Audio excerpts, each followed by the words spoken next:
La Fundación Caminantes Sin Fronteras trae el segmento educativo Voces de la Conservación de la Biodiversidad en el Pueblo Aguá.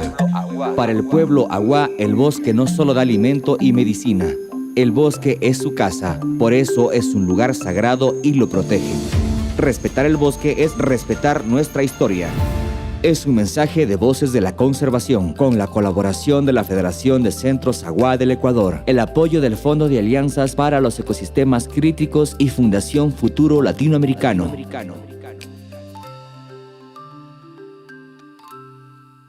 Fundación Caminantes Sin Frontera, Karamdi.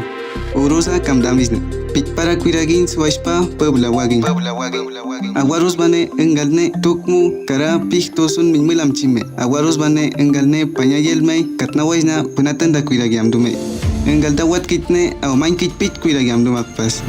Ane mazakainami pitpara kuiragin yanwendu fekaigasa kara Fondo de Alianzas para los Ecosistemas Críticos, kara Fundación Futuro Latinoamericano.